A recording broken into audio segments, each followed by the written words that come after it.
আমরা দেশে 1,00,000 স্বাস্থ্যকর্মী নিয়োগ করার পরিকল্পনা গ্রহণ করেছি এবং এই 1,00,000-র মধ্যে 80% থাকবে নারী স্বাস্থ্যকর্মী।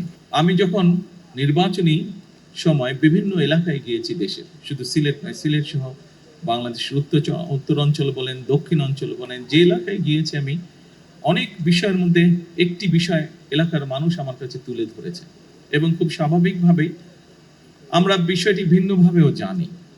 সেটি হচ্ছে বাংলাদেশের মানুষের স্বাস্থ্য ব্যবস্থা বা চিকিৎসা ব্যবস্থা।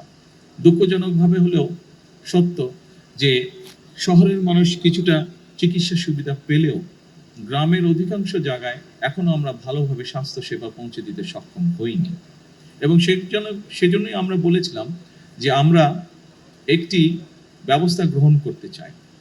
এটি আমি সংক্ষেপে আপনাদের সামনে তুলে ধরছি। আমি এর আগেও কয়েকবার বলেছি। দেখুন, এখানে আপনারা যারা আছেন, সিলেটের মানুষ বিশেষ করে অনেকেরই, প্রায় বহু মানুষেরই লন্ডন সফর করার সুযোগ হয়েছে। যারা যারা লন্ডনে গিয়েছেন আপনারা সকলেই জানেন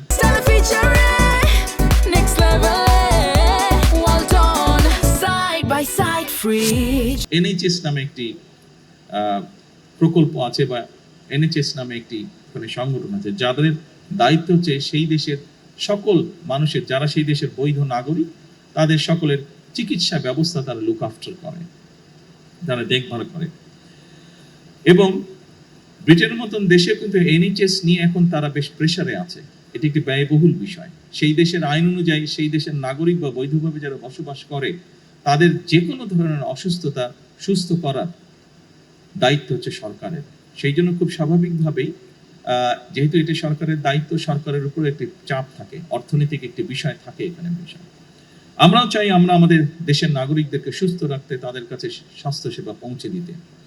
কিন্তু যেটি এখন ইউরোপে প্রত্যেকটি দেশই দেখছে, যে দেশগুলো উন্নত তারা দেখছে যে স্বাস্থ্য সেবাটা, একজন মানুষ যখন অসুস্থ হয় তাকে চিকিৎসা দেওয়া, ডাক্তার, নার্স, হসপিটালের বেড, ওষুধপত্র সবকিছু বেশ ব্যয়বহুল। কাজেই আমরা যদি একটি পরিকল্পনা গ্রহণ করি যে আমরা যদি মানুষকে সচেতন করতে পারি, সচেতনতার মাধ্যমে আমরা যদি অসুস্থ মানুষের সংখ্যা কমিয়ে আনতে পারি, তাহলে যারা অসুস্থ হবেন তারা বেটার সার্ভিস পাবে যখন তারা ডাক্তারের কাছে যাবে, যখন তারা হসপিটালে যাবে। আমরাও এরকম একটি পরিকল্পনা গ্রহণ করছি এবং এর অংশ হিসেবেই আমরা দেশে 1,00,000 স্বাস্থ্যকর্মী নিয়োগ করার পরিকল্পনা গ্রহণ করেছি। এই মানুষগুলো, এবং এই 1,00,000-র মধ্যে 80% থাকবে নারী স্বাস্থ্যকর্মী। এই মানুষগুলোর দায়িত্ব হবে গ্রামে গ্রামে, ঘরে ঘরে যাওয়া। শহরেও তারা থাকবে, তবে আমরা জোর দিব গ্রামের মানুষের উপরে বেশি।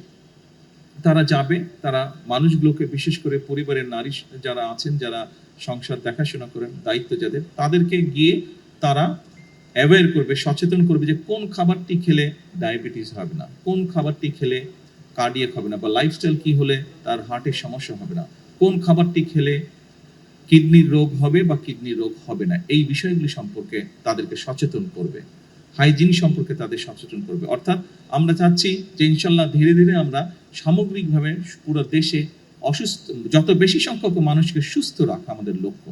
তার ফলে স্বাভাবিকভাবে যারা হসপিটালে আসবে পরবর্তীতে অসুস্থ হয়ে, তাদেরকে যাতে বেটার চিকিৎসা দেওয়া যায়। স্বাভাবিকভাবেই চিকিৎসা, অসুস্থ মানুষের সংখ্যা যখন কম হবে, আপনার মেডিকেলের ক্ষেত্রে আমাদের জন্য সুবিধা হবে টেক কেয়ার করতে। সম্মানিত উপস্থিতিবৃন্দ, সিলেট মেডিকেল কলেজের অধীনে 250 শয্যার একটি হাসপাতাল, এই হাসপাতালটি আমরা চেষ্টা করছি দ্রুত যাতে চালু হতে পারে ইনশাল্লাহ। একই সাথে আমরা এরপরে এটাকে চেষ্টা করব এক্সপ্যান্ড করে 1200 শয্যার একটি হাসপাতালে নিতে আমরা ইনশাল্লাহ চেষ্টা করব, আমাদের পরিকল্পনার মধ্যে রয়েছে।